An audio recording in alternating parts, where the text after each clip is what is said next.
Pride. Definitely pride. Pride for giving to my community. Pride for making something that people were seeing as problem into something that was beautiful.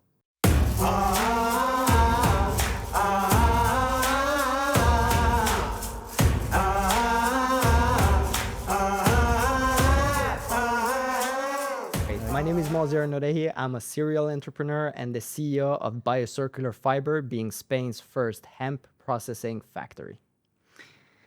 Guys, you're in for a treat today. Maziar is the kind of guy that every single time I've had the honor to sit down with him and talk, I learn something new. So I think we're going to be able to dig quite deep into what Maziar is and what he does. Maziar, welcome. Thank you so much. Honor to be here, I have to say. Pleasure to have you. Thank you. And Maziar, what I would like, if you don't mind, just tell me a little bit of your journey. Sure. However you feel comfortable. If you want to put the personal parts in and maybe your professional trajectory into the same one, just go ahead. Okay, perfect. The typical one is where are you born and raised, right? So born and raised out of Stockholm, Sweden, in a suburb called Sollentuna. And born in, actually, first I was born in Vallentuna, and then we moved over to Sollentuna when I was like 7 years old. And I have to say that the entrepreneurial journey started quite fast for me. And I think now thinking about it, it was entrepreneurship. Back then, I have no clue what I was doing. I was just doing, you're calling inspiration or whatever. That's the thing. So the story actually goes that I was 13 years old and I was in a suburb/ghetto, in Sollentuna, and that's what I was raised. And one thing that didn't make sense for me was that every night when I was out with my friends, it was like, we were like 20, 30 friends, but it was like 50, 60 people guarding us. It was super strange. It was like, in my head, it was super strange. And when I say guarding us, not like standing like guards next to us, but it was like community watchers and nattvandrare. What's that really? What could it be? Like that is neighbors watch? Neighborhoods like watch and like different polices, etc. And the reason for that was basically that this was a ghetto, right? So they just wanted to make sure that there is no vandalism and these kind of stuff. Now, me standing there just, chilling with my friends and thinking, how's this even possible? How can we be like 20 guys and there are like 30, 40, different adults trying to keep an eye on us? What had you done, Maziar? That's the thing, exactly. Right? That's the thing. I was myself. I was like, should we be doing something? So the point was that the first thing that hit me was that this couldn't be profitable. This couldn't be something like, are these guys meant to just look over us? I didn't understand this aspect. This was a problem, right? So as a 13-year-old, I go to the municipality. I go to the municipality and straight up, go in there and ask for somebody to talk with and just ask like, hey, we are from this neighborhood. And every night we're out, I see like, a lot of more adults, double the adults than what we are young kids. What's this? Like, I love it how you said it. They're like, as a 13-year-old, I walked into the municipality as it was, of course, because that's what 13-year-olds do. But let's give it this. Sweden has this amazing infrastructure where you can do that, right? You can go as a 13-year-old to a front desk, and of course, they look at you like a kid, but then like, what do you want? So I asked that question, and they thought it was a little bit funny, a young guy coming and asking this. And then they explained to me that, well, this is how it works. Like we have, as a municipality, we have a budget of certain stuff, and we need to make sure that vandalism and these kind of stuff, doesn't happen that much. And just in the neighborhood you're grown up, historically, we have most data that things happen in that neighborhood, so-called a ghetto. So therefore, we always have community watches here and these kind of stuff, and making sure that you guys doesn't make any trouble. And we're like, but we are not making any trouble, right? So, yeah. So then my next question was, how is this even, profitable? Nothing I asked them, but I asked in my head. So this kept going for 1 week, 2 week, 3 week, and this continued. Every time I saw this, I was like, this doesn't make any sense.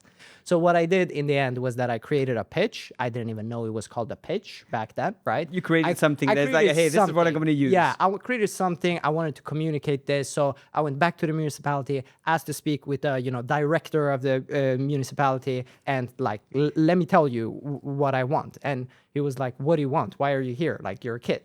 And I just told him, I was like, listen, if we do simple calculation, like every Friday, Saturday, Sunday, you have like 30 to 40 people outside, and they're just watching like 20 guys that lives here, and you guys think that we're a problem, but we're not really a problem. Depends who you ask. And the idea is you can't spend this amount of money just by making sure nothing will happen. The reason these guys, would make something is because you're watching them. You're making a scene out of this, right? Exactly.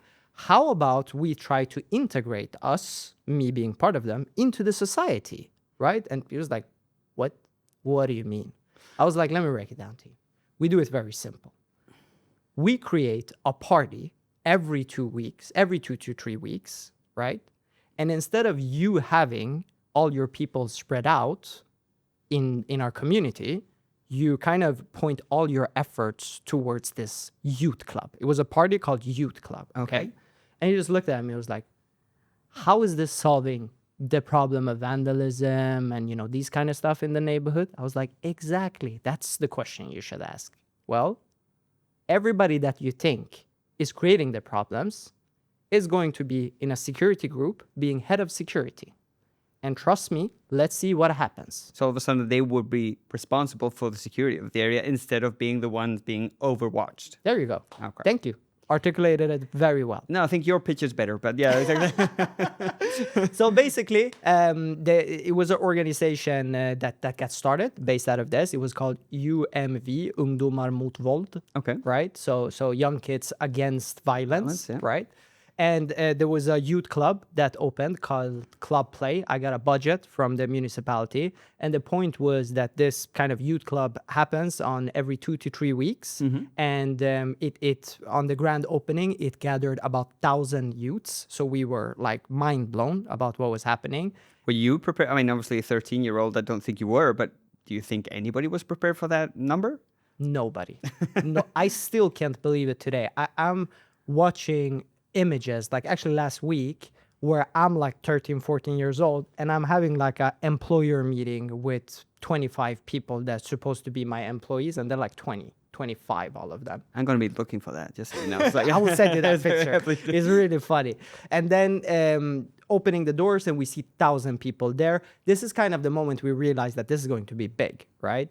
So nevertheless, this is kind of how the entrepreneurship journey started, with that being young, not understanding. This became Sweden's biggest youth club. Today is a festival. It still lives today. I got an honorary award from the municipality because being a municipality, you have to be non-profit, right? Of course, yeah. So it was a non-profit kind of thing. But 10 years after, this is still living. The concept is still the same, that it is the kind of the youths from the blocks that is head of the security. And these events became from events to now festivals. So they now do it outside for like 3,000 persons, etc. So this was the kind of journey of what sparked entrepreneurship without me knowing it. I'm going to stop you there for a second. Sure, Okay, how does it feel now? Because I mean, I know you a little bit, and I know probably how at the pace that your brain goes. So I know that you probably don't often have that moment to sit down and look backwards to see what you may have achieved with this when you were 13 years old. Right. Now, when you look back at it, what are the feelings or emotions that you get towards that aspect of it, that you created this? Pride. Definitely pride. Pride for giving to my community. Pride for making something that people were seeing as problem into something that was beautiful suddenly. And right? turned into a festival. Turned into a festival. So that's kind of the feeling. And I totally agree with your question there. Like before, I'm such a fast speed guy that sometimes, as you say, I don't look back, but I got inspired a couple of years ago from a simple quote from Steve Jobs, right? You can never connect the dots looking forward or only looking backward. I never heard that one. But You never heard but it. But Okay, it's not mine. So just to be clear, it's not mine. Yeah, exactly. So, and it makes sense. Like every single aspect of my life, I will continue to tell you the parts make sense now when I look backwards, right? Everything, and I usually say this, when you're going through something, anything, may it be bad or positive, whatever, sometimes you would never understand it within a day, within a week. Why did this happen to within a me? month. Why am I in this situation? Da, la, la, la, But la. one day you get this, now I got it. Without this, I wouldn't be able to do that and that. So I have huge respect for this, and this is naturally something. I'm 31 today. This is something I learned a couple of years ago, right? Getting enough data, looking backwards, like, okay, wait a minute. If I would go back in my life, I would change absolutely nothing. There is not a single thing I would change, because that wouldn't make me to who I am today. What do you think of the people that actually say that? Hey, when I look backwards, there's so many things I would change. I've got my personal point of view on that. Right. What do you think of that? I mean, I think, first of all, people are entitled to have their opinion, right? If they're going back. But what you need to respect in this is everything is connected, right? So it's barely impossible to isolate one event, saying that, as an example, if I went back in my life, I wouldn't make sure my parents didn't divorce. Okay, that's isolating it, but do you know how many different kind of subcategories was connected to that, right? Maybe you wouldn't move to this new neighborhood. Maybe you wouldn't meet your wife then. Maybe, like, there's so much connections to that. So I think you can make that statement if you really have thought through the connections, but the truth I believe in is that it's impossible to go back and modify one thing without it having a chain effect on other stuff. This kind of goes back a little bit to one thing that I've always thought, and it comes back to, it's more or less the same, but people who are looking for advice. Yeah. And they say, for me, there's two kind of advice. One of them is people say, hey, I did this and it worked for me. Number two is, I did this and my advice will be to do the complete opposite. Right. So for me, I always say, okay, listen to the person who said, I did this and it worked for me. Because why? If you listen to the people who said, I did this, but do the complete opposite, we're going back to the same thing. You never know. If you made a small decision there that you changed, you never know the ramifications of how that would end. So I think that's the kind of thing, the way I always approach that topic of advice. Like, you don't know. It's like, oh, I should never have studied finance. Look at my friend. He's doing very, very well because he studied da-la-la. Yeah. You have no idea what that looks like. Right. And also you have no idea what your friend is going through. In his, like, is he happy with where he is, right? So benchmarking, like, peer-to-peer just like that is very dangerous, I would say. But I love what you said. I want to add a flavor to it because I have this vertical pitch next week, right? So I was helping and doing a short page. And I remember the first page I always make is I clearly defined my description right now is not your prescription. So I'm just sharing my knowledge right now to you guys. Exactly. And just pick and choose what will work for you guys. Nothing here makes me a founding guru. Nothing here makes me an entrepreneur guru. I'm just giving you my experience. Whatever small piece you like, make it into your own mix and create a plate. But don't you think that goes like so against what everybody is looking for nowadays? Yes. Everybody's looking for absolute truths. Yes. And for me, I'm a firm believer that absolute truths do not exist. Your truth is not the same as mine. Correct. Or even mine is not the same that was yesterday. Yep. So, I mean, for me, I just don't believe in absolute truths. And people are looking for, oh, I need these sentences that I need to live by. Take some advice, of course, but everything's going to change. So it's all about what it turns you into for that journey. What is truth? I got a goosebump when you were saying. I was like, what is really truth? Exactly. Right? Who defines what is truth? You define what is true. What's true for you your reality doesn't need to be true for somebody else. Exactly. So I fully agree with you that people should not, do benchmarks of their journeys. And so very easy to say, though. I have myself been doing it. I've been guilty to this myself very early in my career of, why am I not there and why not? But then with the years going and understanding that just because somebody is, on chapter 11, I can't expect that I open the book and immediately jump into chapter 11. I need to also go through chapter 1, 2, 3, 4. At your own pace. That's the thing. Exactly. So you never know which chapter people are in, and you're just comparing chapter 1 to chapter 12. It's like, it doesn't make sense. Exactly. So definitely. So going back to a little bit of your journey. So we've done which turned into a festival. Let's leave it there. Exactly. Next step. And this was, next step was I got a little bit older in age. So I was like 15, 16 now, right? Extremely experienced by then, yeah. So now I got a little bit name in Stockholm for specifically the youth club become like the Sweden's biggest, right? When we say Sweden's biggest, it had like every month they had at least 1,000 to 1,500 youths coming there. And for a nightclub, for youths without alcohol and these kind of stuff, it was quite a lot of people. So nevertheless, I made a little bit of name for myself. So now I got it actually contacted by festivals. Something. Were you? You were not from Stockholm, right? You're from. No, I was born in Gothenburg. Have you? Do you remember Vattenfestivalen? Yeah, of course. Yeah. Okay. Yeah, yeah. So Vattenfestivalen then became what was called Ung 08 and Kulturfestivalen, Yeah. right? Later on. So I got contacted by them, started to work with kind of booking artists and creating festivals instead of actually youth clubs. So kind of went up an advancement. You went to the advancement private level. More or less, exactly, yeah, yeah, more or yeah, less. No, it's actually still public. Oh, It's actually okay. still public. It's still like Stockholm Stad and these kind of stuff. Okay.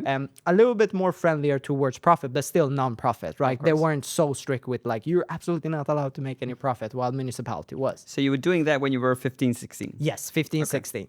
So still I have no clue what entrepreneurs. Like still have no clue, but I could proudly say like I'm 16 and I've built, I don't know, maybe 10 huge events that have facilitated at least 10 to 15,000 people. And I've been like literally walking around as a kid with the, manager, boss, and having employees that is 20, 25. So I grew up quite fast in all of this. So it was like, I felt like an adult very, very early. So things advanced. And from this, I felt like, okay, what's the next step? I remember like it was yesterday, I was 18 years old. I was in a nightclub queue. And then suddenly the bouncer, he just like, you're Maziar. I was like, no.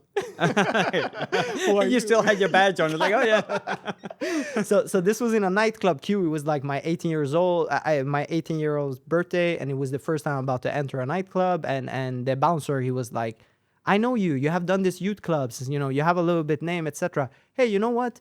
Can you speak to the owner here? And then he just brought the owner of the nightclub, and he was like, hey, I heard about you before, etc. Did you just turn 18? I was like, yeah, today's my birthday, etc. And he's like, how do you feel about making nightclubs? I was like, I mean, I have no experience in that, but I have event experience. Come on, how much experience did you have in everything you had done before anyway? So yeah, True yeah, point. exactly. Why not? True point. Yeah, yeah. So I jumped on and I said, why not? So now I was 18 and I was managing, 3-4 clubs around Stockholm. Okay. And it went fast. Every time it went fast. And this is something I really want to give here and take a pause and just grasp it. And that's momentum. I learned quite early that never lose momentum. When you gain momentum, your only objective is to keep the momentum. Many people get satisfied because they get an award, they reach an exit, they reach their dream. Now you just started. Exactly. So this was the kind of summary of what was happening with these event stuff. Then I remember that I remember quite clearly that I wanted out of events, right? Okay. Somehow. Any particular reason? Yeah. So grew up not so great. Grew up with like poor conditions, if we say it that way, and had always the philosophy that when I grow up, I want to be able to have a suit, and I want to be a businessman. No idea what that meant, but that was the kind of goal. And being in the clubs and nightclubs, etc., I felt I'm really not going that direction.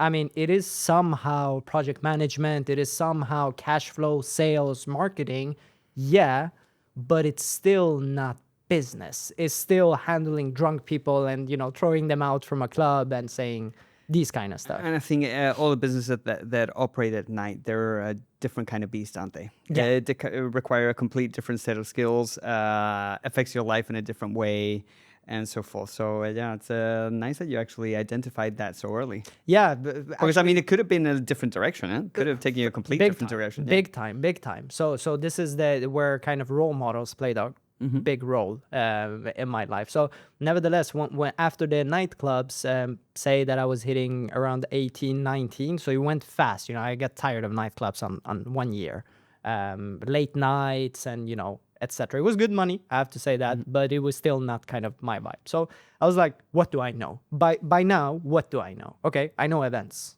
right? I've been doing it since I've been 13. It's been like 6 years now almost. So how do I use that and come in? So I just researched. Because let me stop you there. I'm just thinking, I'm trying to put the link from what you're saying right now to where you are, what I know of you right now. And for me, obviously, I still don't see it. So We'll it's so see it exciting very to see that soon. you're still very young. Yeah. And I still, even though you started so early, I mean, I still can't see the link. So it's a really, really interesting story. I have to hear that. So now kind of, I was like, I do the research and find a company that does business events, right? I understand half of it and I want to learn the other half of it, right? So the events part I can, the business I need to learn. So I contact this event company called Management Events. You can see it on my LinkedIn. It's quite funny. I contacted them as like, I'm hungry. I want to work for you guys. And they're like, we only unfortunately give roles to people that have graduated or have, any academical background. Unfortunately, you don't. And I remember like it was yesterday, I was so frustrated by that. So I went from that phone call to thinking, based on my experience, how do I solve the problem? This is a problem. You were 18. I was 18, 19. 18, 19. I'm very bad with years. My Yeah, girlfriend me always, too. when she looked, she was like, no, that was 1 year before. I'm like, sorry, man. I'm not so good with years. Okay. So I was either 18, 19 here. It's Somewhere. interesting to see because obviously it's quite impressive that you had the maturity to see, okay, this in the long run is going to take me in the direction where I don't want to go. Yeah. The fact that you were able to stop it, think where you wanted to go, which I know people with my age just still don't know where they want to go.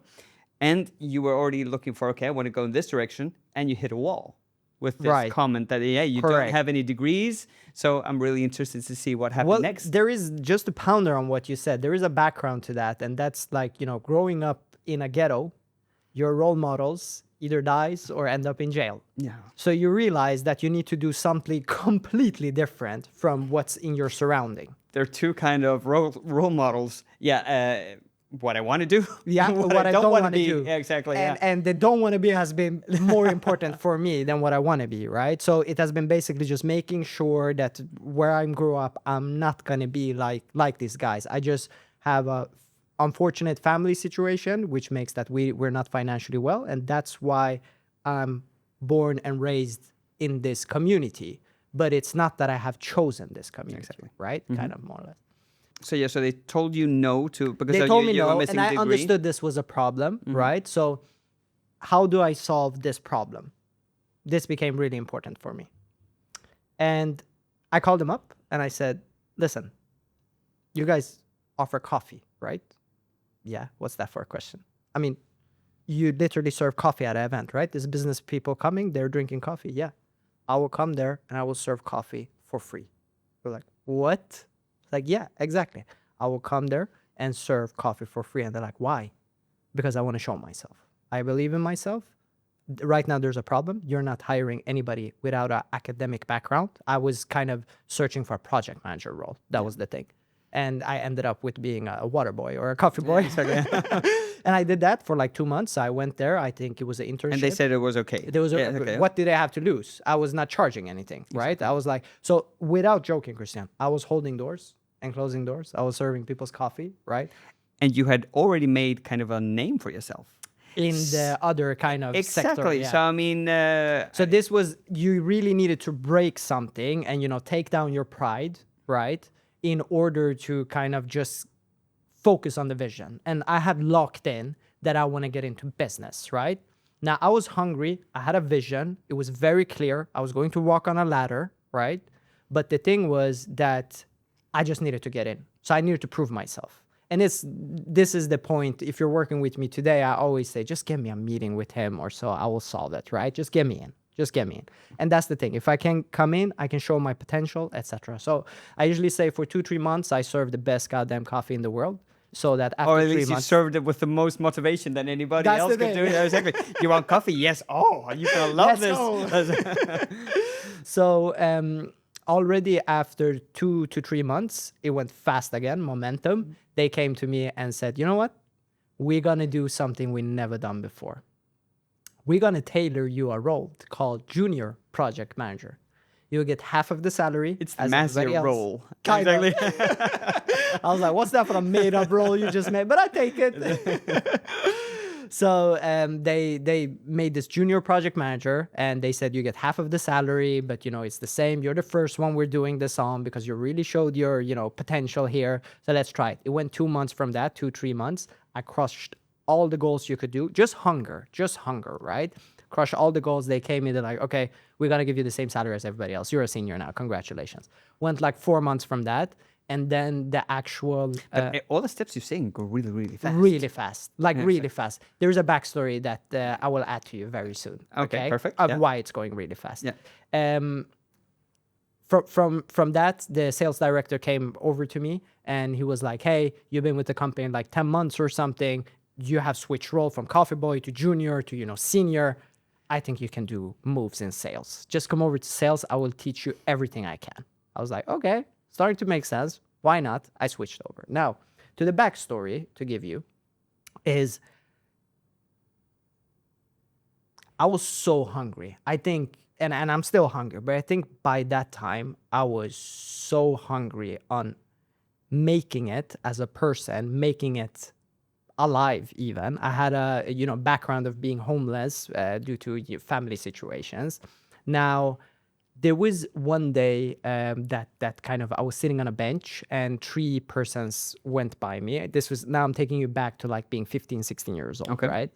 I was sitting on a bench one day, three person went by me and they had suits and they had nice watches and they were speaking my mother language, which is Persian. I never heard this. I never seen this. I'm once again from a ghetto, from a suburb. So I haven't seen businessmen speaking my language. So something within me was like, check where they're going.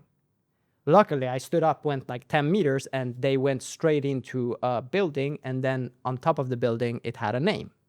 And that name was Serendipity. Now, Serendipity was back then one of the Sweden's bigger entrepreneur schools, we can call it that. And it was not a school, right? It was a company. So I did a lot of research on this company and noticed that it's about 30 guys with and some girls with Persian background, right? Speaking Farsi, but are Swedes and are serial entrepreneurs. They created like a community. You got some amazing entrepreneurs there, right? Yeah, correct, yeah. correct. So I started to listen to a lot of podcasts, and me not back then having a really anchored family when I was growing up. I was looking for community. I was somehow looking for something to be connected to. So I did a lot of research about this company, and I said, one day I'm going to work there, right? Ashkan? Yes. So they all say here. Yeah, exactly. Yes, I it's had them like here, but also- just trying to of find the course. name, and I don't know if it's Ashkan, age, Saeed. names are coming. Yeah, exactly. Yeah. There is the main founders, Ashkan and Saeed. So Okay. I started to listen to a lot of podcasts where Saeed was talking, and he was saying they were having some crazy criteria. They said we hire on two different parameters. Parameter number one, you have double PhD. I was like, well, there we go again. Exactly, you guys need coffee? No, Yeah, that's the thing. I was like, again, you guys need coffee? The second one was if you have won like silver or bronze or like gold in any athlete kind of championship or something like that. The reason for these two was that it was showing that you were having a warrior mentality. Like, despite whatever, I'm gonna move forward. Right? That was what they were looking for, because they always said we don't hire people, we invest in people. We just hire people without knowing what they should do. They always find their way into the company. I think you had the warrior mentality, but without the medal. Correct. Yeah, exactly. A little Okay. bit like Yeah, that. exactly. But then one day came when Saeed, I never forget it, where he dropped and said, well, there's actually one new thing that I do. And when I heard this, I think I was 17. Once again, not good with years, 16 or 17. And he said, I take what you have accomplished and I divide that by your age.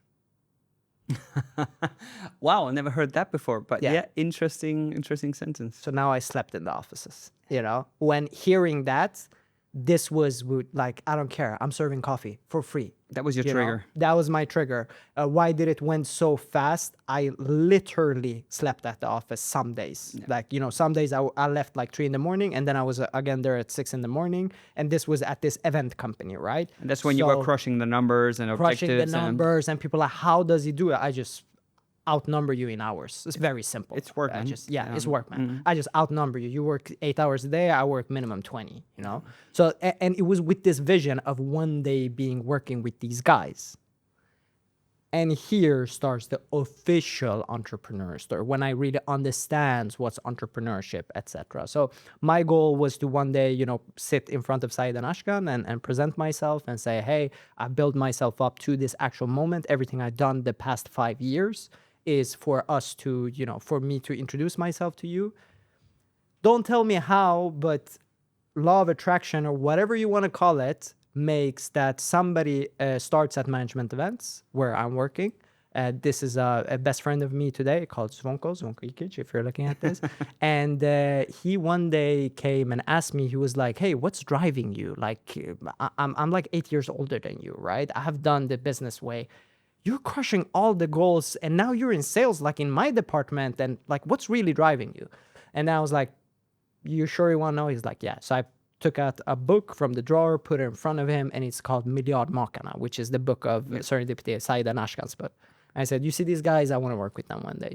And he was like, but why? And this kind of stuff. I went into my life background. I'm XYZ. Let me stop you there for a second. Yeah.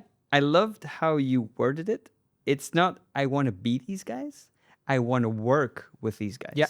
Huge difference. Huge difference. Like, I just saw somebody I could learn from, right? Somebody I could relate to. And I have a rough growing up. They had a kind of rough fleeing from Iran to Sweden, right? So the thing we had in common was trauma, right? And they often, they kind of learned me this without even saying it to me by speaking in their podcast. I remember Saeed at once in one of his podcasts, when I was very young, he was speaking about post-traumatic growth syndrome, which is a kind of an effect that you get after post-traumatic stress syndrome. Exactly. So if you can kind of come out of the trauma on some way, you can navigate yourself through life way better, Stronger. because you're always having your reference frame to your trauma. Like me being homeless is like, okay, do I know where I should sleep tonight? Yes. Do I have food in my stomach? Yes. Nothing is a problem. I don't care if we miss the Q3. It's like, exactly. come Yeah. on, man. We'll do it in Q4. We'll do it in Exactly. Q4. Yeah. So these kind of things really, jungled me. So back to my friend that I told all this info to, you know what he does? The day after, he comes to the office and he just slides Saeed's card to me. And he said, I didn't want to tell you, but I moved here because of love. And my girlfriend's like best friend is these guys. And I just... Now I know why you said the law of attraction, all that stuff, because that is like really random, out of the blue. Like, exactly. He's from Austria, man. He came from Austria to Sweden to introduce me somebody like 2 streets down of where I was sitting, right?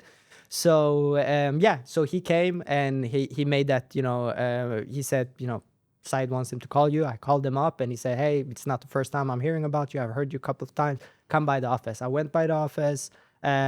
Immediately, he's like, you're hired tomorrow. And, coming to the office, like, what do I do?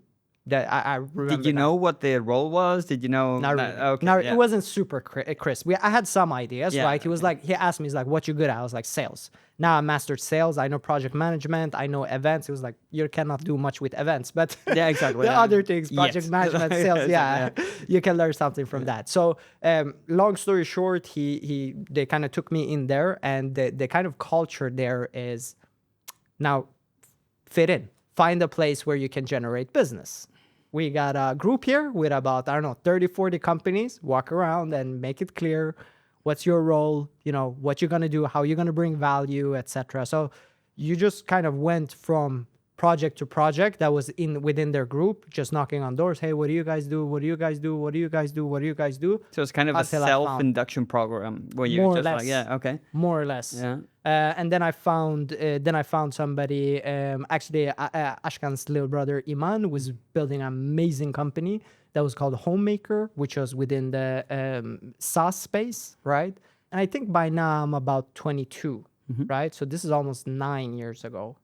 So then I started to work with software as a service, so the SaaS industry, and I loved it. And I crushed it. Like, I crushed it again. Knowing all the kind of sales tactics that I learned from management events, I just took it over here, and suddenly we were growing. And we were growing like never before. And Probably you brought a different approach to sales that the company already had, right? So Well, you had a different angle. the lucky thing I had was first to work with amazing entrepreneurs like, Ashkan's little brother Iman and etc. So I got to learn quick, but also the kind of serendipity culture was like trial and error. That was the main thing. You did a mistake, no worries. Get up on your feet again and again and again and again. So that made me to really fine tune all the kind of sales tactics. So I think when I came in, we had like one customer, and then when I left out, I don't know, we had 40 big enterprises. And that's the moment I realized, wait a minute, I mastered something. On like 1.5 years something here, I could scale this quite nicely. And I could scale it almost alone in the sales. Like I didn't need any other person.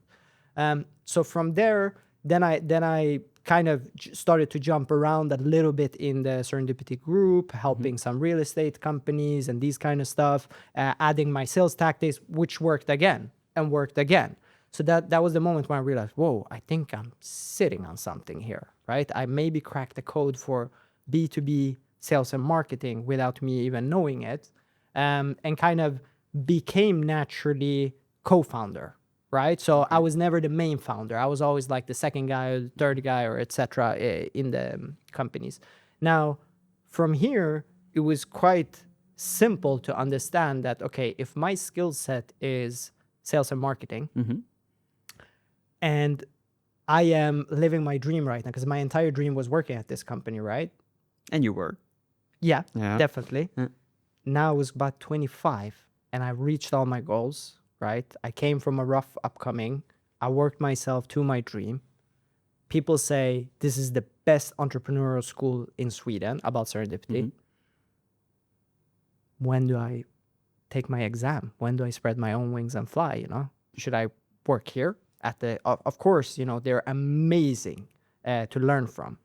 So I went to them and spoke about how about I spread my own wings. And some people thought I was crazy because I just reached my dream, and a couple of years down the line I just want to do my own stuff. And some, especially Said and the team, they were just having my, giving the blessing. They like kiss my forehead and like, whatever you need, man, you're gonna make it.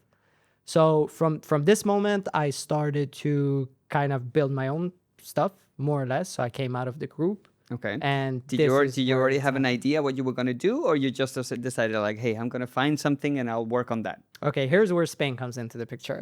Interesting. So here is, let me see, it's about 2019, about 6 years ago, right? Then let me see, I was 25, exactly. Now it's aligned. So that was when I understood that SaaS is my thing and B2B sales and marketing is my thing.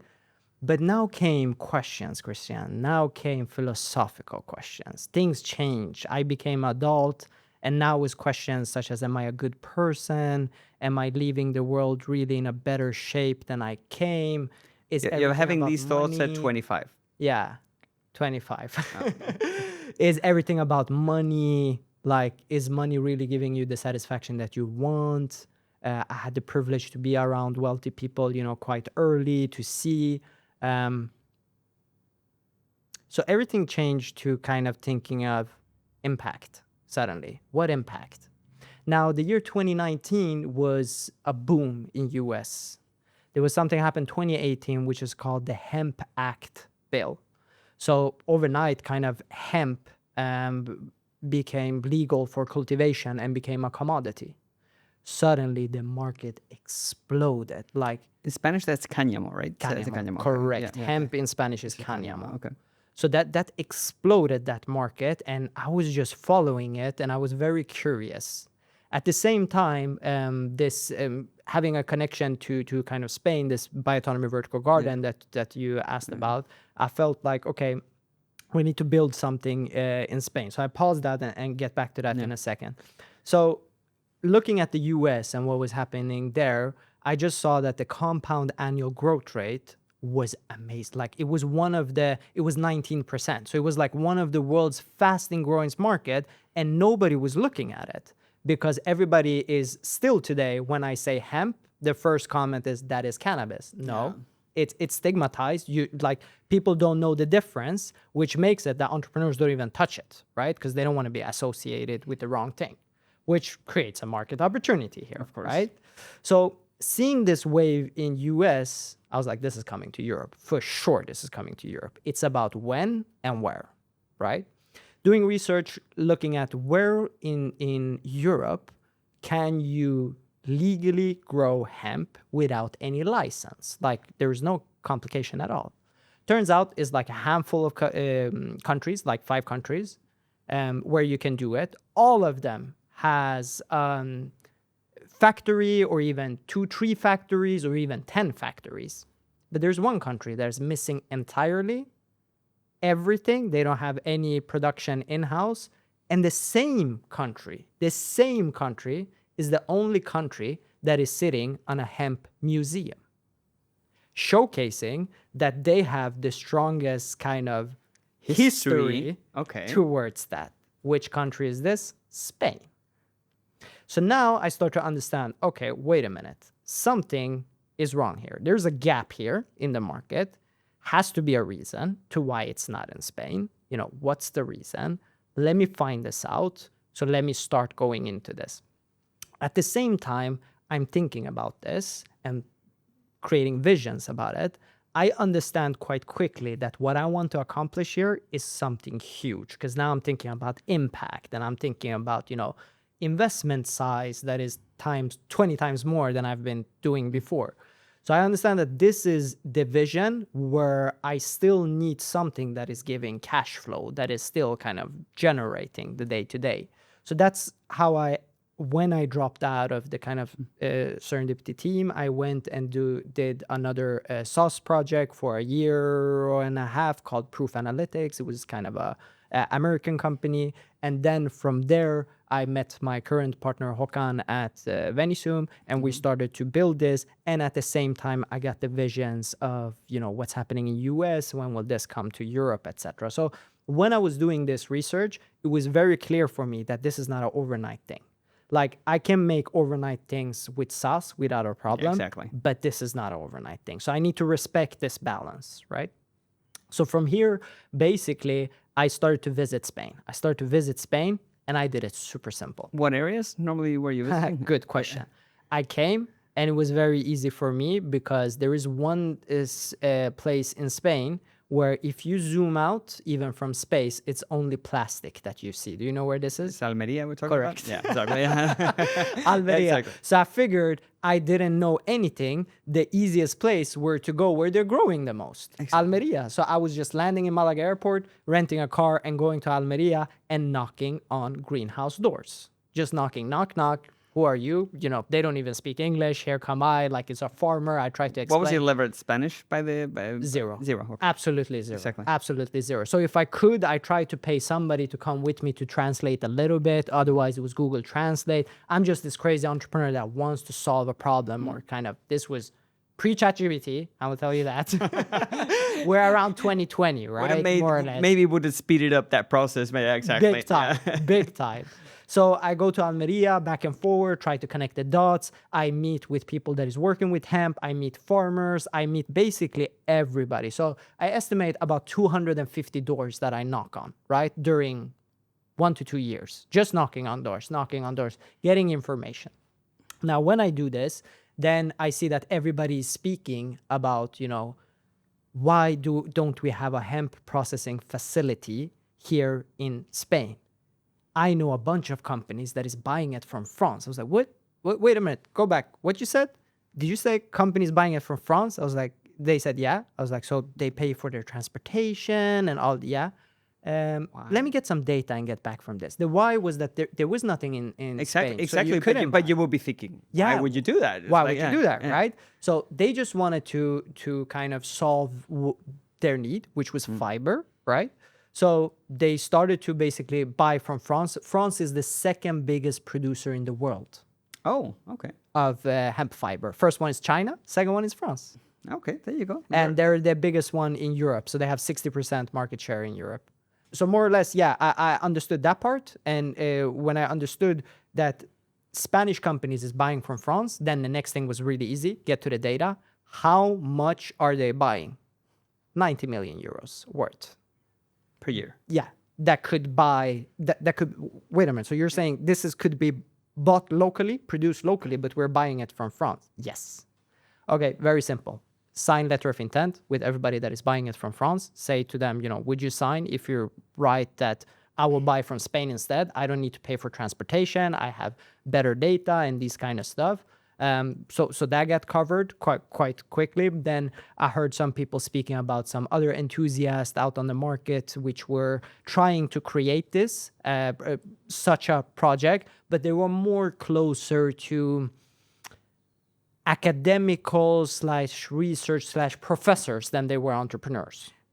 But the combo of you two make a lot of sense. Those are my co-founders today. Yeah, there you go. Exactly. So I collected the name, started to pitch to them. They loved the idea. And now we're launching Spain's first hemp processing facility in Sevilla, actually.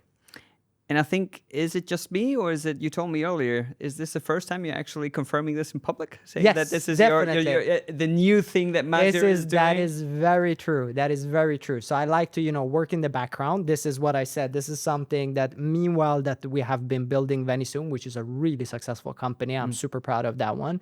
In the background for like 4 or 5 years, this has been, working slowly. But now we're speaking about factories worth, 11 million euros. It's not overnight you do this, right? Exactly. It's I needed to kind of armor myself with as much knowledge as possible. I didn't know anything about hemp that much, right?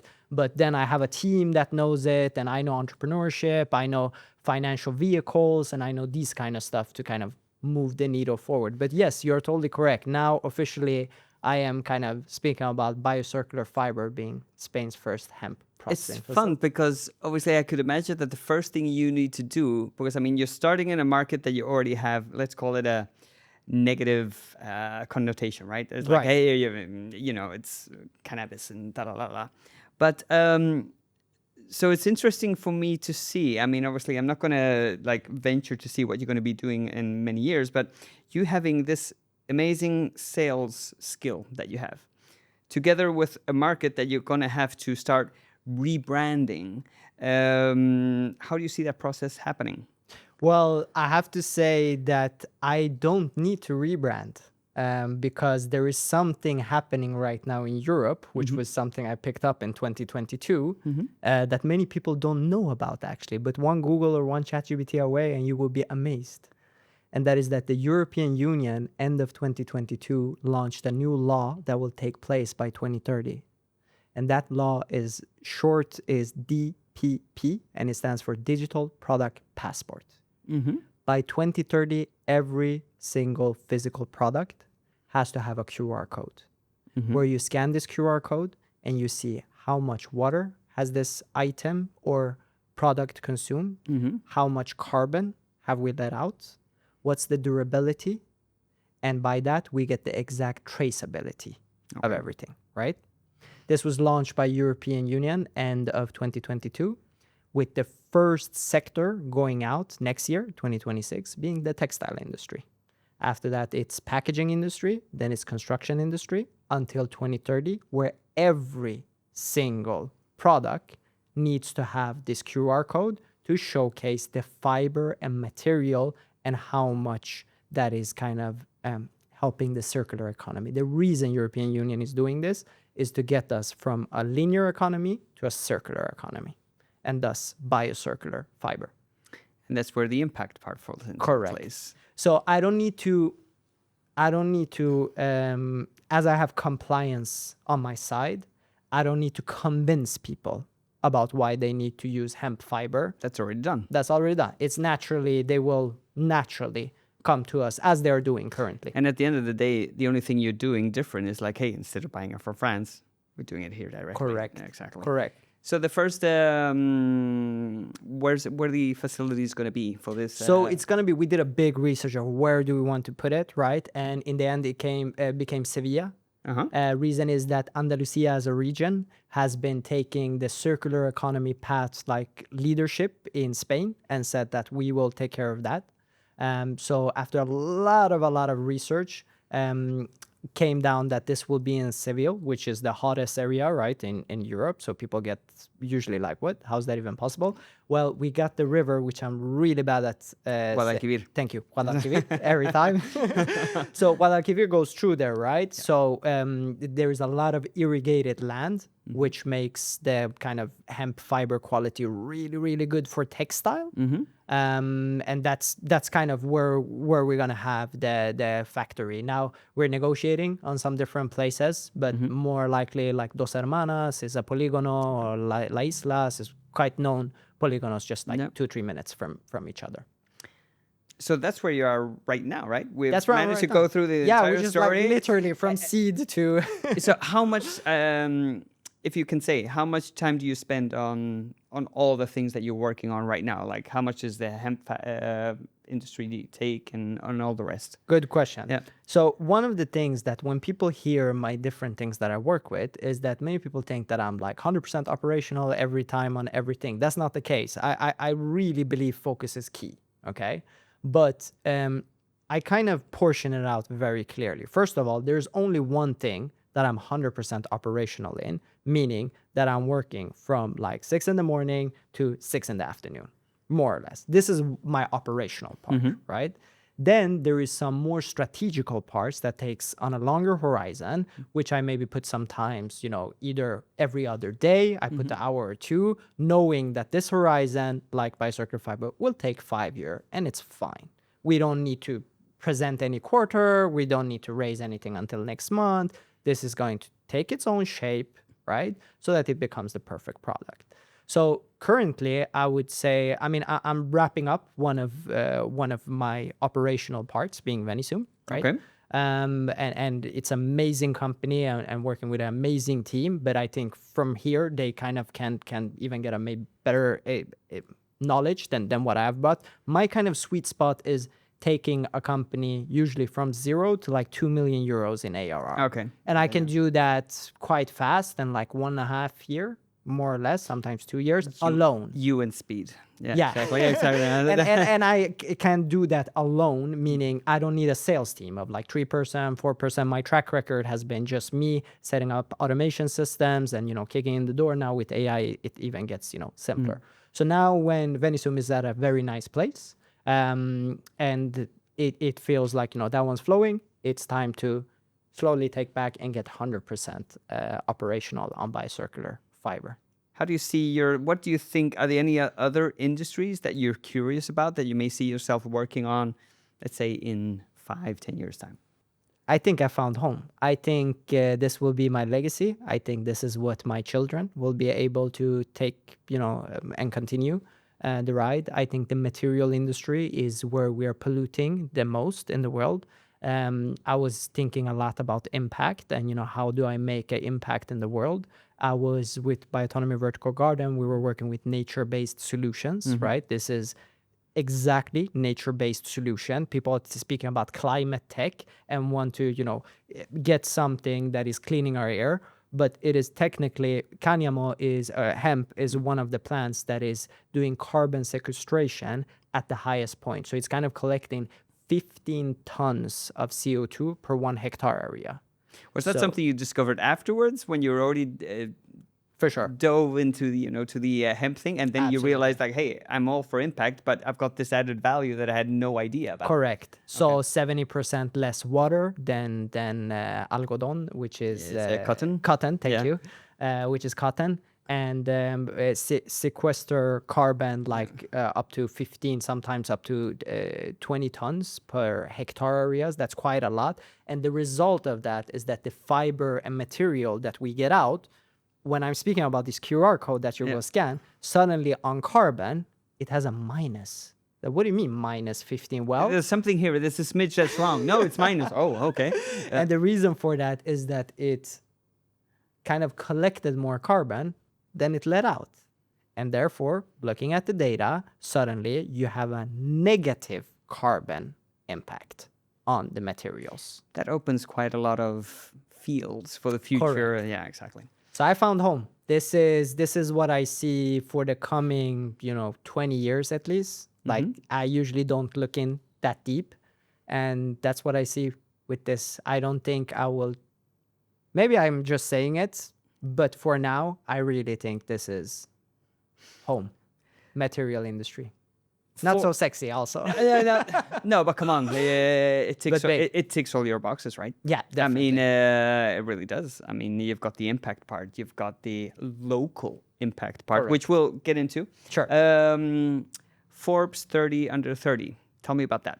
Yeah, this one was also an amazing because it was all in the, being 25. Should I jump off my dream, as I told you, in the kind of serendipity group, jumping off, starting to do my own things, and that became Venisum and Bioautonomy Vertical Garden specific. Then, I don't know how, again, law of attraction or whatever you want to call it, I got contacted by Forbes. And they do this procedure where they kind of ask you thousands, millions of questions, and they kind of check you out and these kind of stuff. And then you don't know yourself anything about it, just so you know. So they just taking all the info. They disappear, and then all of a And then sudden you wake up and your phone is blown up because people saying you're listed in Forbes. So it was like when they were also, asking the questions that I never thought that would happen. I was like, no way. But No way. just the procedure and the experience is great. Hey, The they're calling me. experience- Let's have this. absolutely. It was amazing. I was super happy, and I was like, I'm gonna continue. Of course, give them. So they look about on your companies. They look your journey. More or less, it's interview kind of like this, but in text format. Like, what have you done? All your successes, all your lows, all your highs. Public awards. What have you funded that we can founded that we can backtrack? The youth clubs and this kind of stuff. So they did that, and then suddenly they kind of Forbes 30 under 30 became like, yeah, this is a entrepreneur we believe in, and thus became Forbes 30 under 30 in Europe. Congrats. I wonder what part of that 13-year-old who went to talk to the municipality would have thought they would have been on the 30s, under 30s in Forbes. Indeed. Congrats, Indeed. congrats. Thanks a lot. It's Okay, I've got so many questions, but okay, let's stick to this one then. How does it feel for a Swedish entrepreneur to come to Spain, and how was the experience of building a company here so far? good question. Very good question. Okay. Because I mean, you're going pure local. Huh? I mean, you're Pure talking with you went to Almeria knocking on doors. Yeah, for sure. It's Sevilla. not like, hey, my company did a market research and they No, saw no, that no. this would be good. No, No, the market research came way later, right? After I knocked on all the doors. I love the and entrepreneurship. understood- Like, yeah, you need to start with a business plan. Okay, that is step 7. That is how- First, understand the ecosystem, because otherwise, everyone can, according to me, everyone can collect data and make a pitch. Yeah. But what have you actually done for the business, right? Now, sitting with investors is really like, I challenge you. Ask me any question you want, and I will be able to answer because I've been doing it for so long. What was the question you asked again? Sorry, one more time. How does it feel for you coming for all this experience? Let me take it back. Yep. I was born in Sweden. Right. Moved to New Zealand when I was 1.5, and then I came here age 7. So all my education has basically been here. Right. Okay. I probably heard the word entrepreneurship when I was 25. Right. So when I get to meet the amazing people that I get to meet here at the pool, a lot of them Scandinavian, of course, and they tell you these amazing stories that they've had when they're in their, like, obviously we're not going to go to the extreme of your case, but let's say, 16 onwards, Right. and they're like having an exit when they're 23. For me, that's mind blowing because I mean, it's not something I was in For me contact as well. with. So for me to see you having that experience, to see how easy it is in Sweden to portray an idea, an entrepreneurial idea, to come to Spain, south of Spain, and then all of a sudden, you've got these ideas and you're going like really hardcore, hands-on to make things happen. So so Okay, I'd like great. to know Thanks. how that experience felt, what the challenges were, and so forth. Okay, let's go immediately to what I appreciate with this, okay? And that is that the life quality here, as we know, is much, much, much higher. which makes business a little bit different. Like the cold talk is not cold talk here, right? It's really warm talk. And sometimes it can take over the entire meeting. And then after full hours, like, oh, we forgot. We were supposed to talk about this. We were Yeah, supposed exactly. to talk about, and this is how you bond, like over here, right? Being very authentic. This was a challenge from me in the beginning, because here comes the guy, you know, very structured with agendas. Come on, you come from pure sales. So Yeah, you're I like, know. hey, I'm the... It was super structured. I mean, it took me a while to realize that all the meetings I'm booking in Malaga, everybody's 10, 15 minutes late. You know, I was like always 15 minutes before as well. So in person, people are very informal, very relaxed and this kind. And I adapted myself, you know, into that quite quickly. But what I realized with it's a huge, this is something I didn't realize in Sweden. So let me tell you a big difference.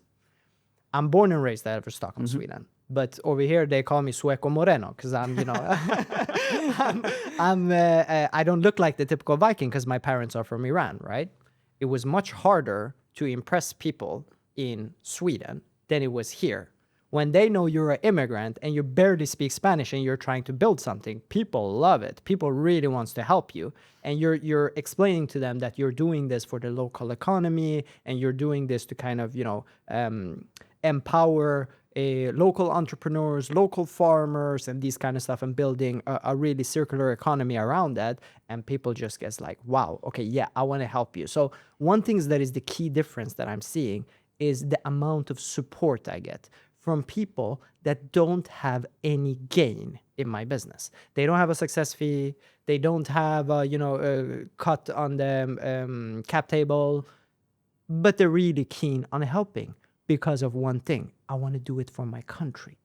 And this is something I didn't see in Sweden. I want to do it for my country. Of course, we have it in Sweden as well. But to the extent of how proud Spanish people are for their country, that's something I want to be a part of. So we're not the giddy who comes here and just wants to sell down, run their business from abroad. Well, the business is abroad, but run from here and so forth.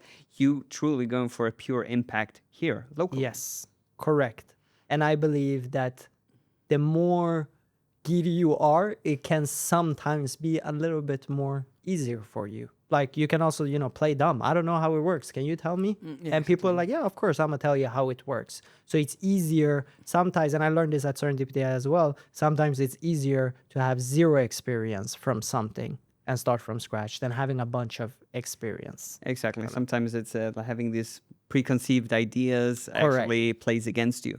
So I love this, you know, especially what you guys are doing here at the pool, right? This is something that is making me currently, I'm both in Sweden and, you know, visiting Spain a lot because of the business, but the pool have made me consider really to one day live here, like really move. So maybe sell off what I have in Sweden and just 100% move to Spain. Well, you've got another Gidi who's been here for 40 years. But it's funny. I'm the Sueco Andaluz.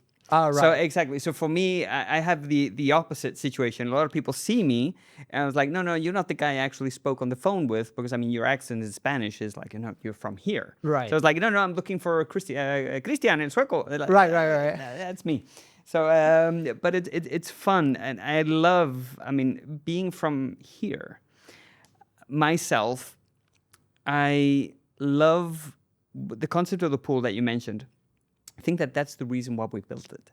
The first sentence that we had when we were talking about the pool, the only common denominator we had when we were talking about this, because I mean, it's a concept that was very abstract. So every single founder had their own little tweak of the vision of the pool, but the common denominator was always needs to be of local impact, needs to have a positive impact for the local community. There you go. So once again, let's go back to my background. You see that, you know, I've never had experience with entrepreneurship until, you know, very late. And the beauty of that is that obviously all of a sudden you see this condensation of talent here and experience and knowledge and so forth. And then you see the possibility of some kind of way enhancing it and let it dilute into society. I think that is the common thing that is in every single thing that we do in here in the pool. Correct. So, and that's why when you were talking about your local impact, and I just felt so much aligned with And it. So, here yeah. you are doing an amazing job with Marbella 2.0. I'm going to tell you what you made me think about when you Okay. have been speaking about Marbella Yeah. 2.0, okay? So given the pool community and me thinking about, okay, sooner or later, maybe I move, entirely to Spain and stop going back and forward and these kind of stuff. I started to think about my future kids, right? And them growing up in Marbella. And how are we making sure with Marbella 2.0 and all the efforts that we're doing that this is not what they see as the tourist town anymore, really, as our young guns and young kids also have the infrastructure. Because currently we're bringing, infrastructure from somewhere else, right? We're bringing it from Sweden or from different kind of countries. We build companies, we came here, and now we're building something else. But there is a new generation coming, right? Where they will have, mix of parents. One will be Swedish, one will be Belgic, etc. And there's so many universities here, etc. How do we now getting entrepreneurship into the community of Marbella? And hands off, there is nobody better than you and the pool that have done it. It's so inspiring to see every time that you're keeping events and you have so many Spanish people coming. I mean, almost gave you the goosebumps there. Because, I mean, once again, I mean, sometimes we lack that capacity of looking backwards and Right. seeing what you're building, right? So obviously you need to hear from somebody else to truly believe in what you're doing, right? And I would say I was impressed with the last event that we did, the mixture what we have, and we've done a lot of events. I mean, we've done all kind of events here. Right. The difference with the Marbella 2.0 one, which is obviously, I'm not going to say that I'm completely objective. It's kind of my baby, and that's where my passion lies, and etc. But I saw an engagement with the audience that was here. And they're not there because of, they think, I don't know, maybe we got some really interesting speakers and that. I think there is a true belief that the movement is right. I think the concept makes sense. The town hall is working on that now. We're collaborating a lot of things. And come on, let's be honest, Marbella has been known for a lot of things, but maybe entrepreneurship or being a great place to create companies or to work from is not one of them.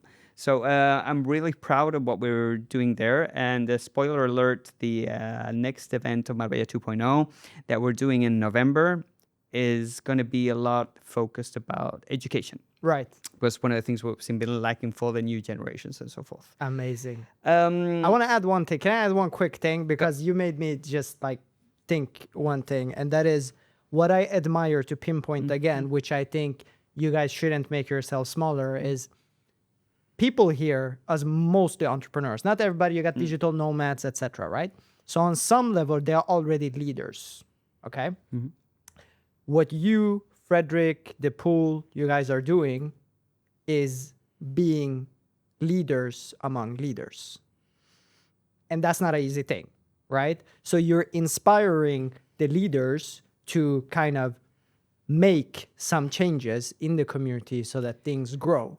And you just said one thing that I just want to go into, and it's not only working, you're doing some magic that is correct. You're doing something that I'm willing to drive 1 hour to come to the pool instead of just taking a co-working space 3 minutes close to my house. So don't make that smaller because you're no, thanks. I mean, I need to look into that. But yeah, I mean, it's true. I mean, I would say the main success of what we are and what we do is mainly the people.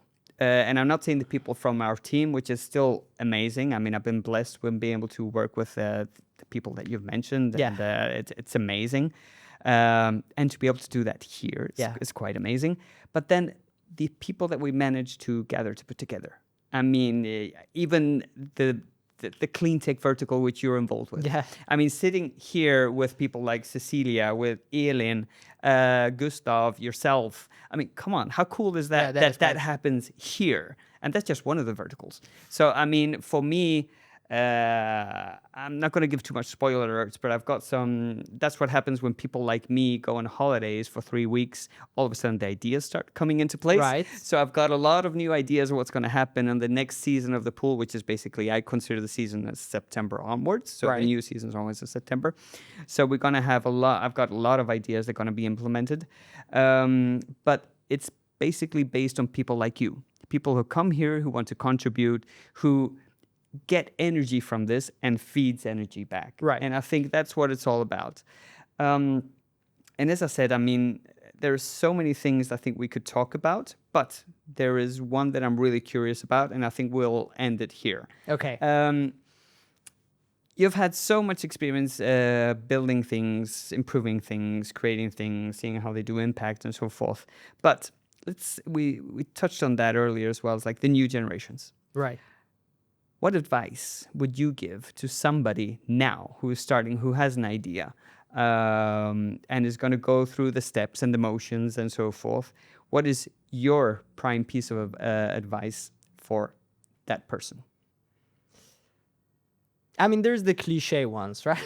That all the entrepreneurs go. So I'm not going to go down that route, right? I prefer one that is more like... Yeah, I'm going to give you definitions, because what I don't like with the cliche things that you know, many entrepreneurs throw around is that there's not defined, right? So one example that has worked for me, literally, is manifestation, right? And I'm going to break you down what I mean with manifestation. When I had a rough background being 15, 16 years old. Now, you heard about the nice sides of the company sides. There is personal background stories to this that was hard as well. I don't know, for some sense, every time I just closed my eyes and blinked, I was having a green suit with a black t-shirt, sitting in a podcast. No, just joking. I was like, oh, okay. No, I was joking with that. No, but every time I blinked, I saw myself in a tropical environment. I don't know why, right? Okay. This was something that was in my DNA here. That was like, I need to go there. I don't know where this is, right? Then I became 17, 18. I started to realize, okay, travel the world around a little bit, start to work a little bit more. This became crystallized until now. I'm like, this is Marbella. Like all the time I've been young, you know, I've been wanting something. I haven't really know what it have been, right? But I've gotten small hints. I get all the time small hints. Something tropical. I see a beach. I see myself in a colored suit. I see some stuff here, right? Okay. When I blink. Now I'm realizing all of this was manifestation. All of this was me putting myself somewhere in the future, right? Where I'm having what I want or being at a certain stage in life what I feel really good. That's the happiness of you. That's the happiness of me. So manifestation, right? Not just throwing it around as a word, for me is literally closing your eyes and see yourself 15, 20, 30 years from now. Where do you want to be? And this was powerful for me, right? Now, I gave the example of Marbella and closing my eyes and see it here, but I did all of this small steps. When I was working with the events, I was like closing my eyes and seeing myself in a suit. You remember I told you that, Exactly. right? When I was working with business events, I was closing my eyes and I was seeing myself working at Serendipity, right? When I was at Serendipity, I closed my eyes and saw myself building my own companies. And one day I got into Forbes. So like it literally, if you imagine where you want to be 15 to 20 years from now, and if you take a moment to close your eyes for like 5 minutes and think about this, this will be imprinted in your subconscious now. So every time you blink, at least for me, that's what I see. And you think in some way it's going to be affecting your decision making. And It's like a navigator. This is what, so I kind of say like this. You come to a nice city. It's the first time you're in this city. And I tell you, Christian, go to the gym. Okay. But you cannot use a navigator. I just tell you, it's 4 blocks down.